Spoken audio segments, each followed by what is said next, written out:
In a Herefordshire village paid £10 each to get it reopened. Now the community shop in Yarpole has been such a success, it's expanding into the local church. James McDonald's been to take a look. Thanks. Well, when we looked at the subject of rural businesses and village shops the other week, we had lots of your emails. You were telling us how hard it is to run shops in villages, the long hours, the low pay, competition from supermarkets. But here in Yarpole, they've been running their own community shop. So let's find out how they've been doing it. They started 4 years ago, and here are two of the people who have helped with the success story here. Janet Chittum, first of all. When you opened 4 years ago, did you imagine you would have made such a big success of it? I think we hoped we would, but I don't know that we knew that, but we definitely tried. Lots is involved. Lots of people in the village stumped up £10 each to get it going. You're still staffed by volunteers. It must be a lot of work. It is a lot of work. There's a lot of organisation and a lot of good effort by a lot of people. Let's turn to Andrew Thompson. Andrew, you are busy organising a move now. This has been so successful. You're moving into more permanent facilities in the local church here in Yarpole. Tell us what's involved in that move.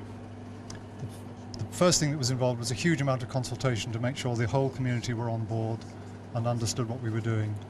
A lot of fundraising, but most important, strong emphasis on sustainability. So we've made sure that the building is well insulated, it's got a very sound underfloor heating system, so it's available 7 days a week, 24 hours a day.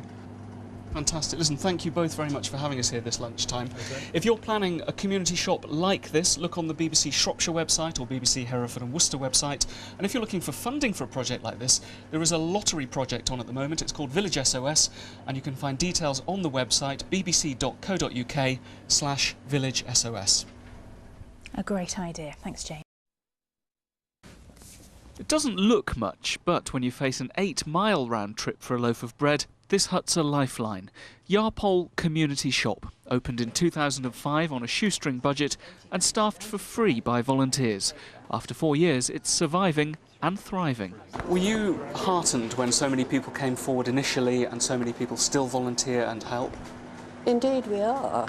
I mean, it shows that in fact it was something that the community wanted.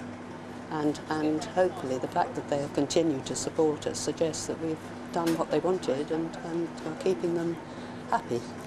It might be something essential like electrical fuses, perhaps you've forgotten a pint of milk, or you've come in to treat yourself with a cake, or maybe a bit of Sally's homemade blackcurrant jam. Whatever it is, 4 years on, people in Yarpole can no longer live without their community shop.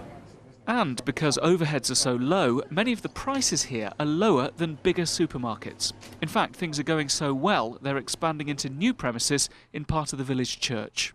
It's become clearer as we've gone on that this is the only sustainable option for this community to retain its quality of life and a full range of services to enable it to be a true, balanced and healthy community. If you're planning something similar, a lottery-funded project called Village SOS is offering grants of up to £400,000. Take a look at the BBC website. James McDonald, BBC Midlands Today in Herefordshire. And do you feel a bit left out?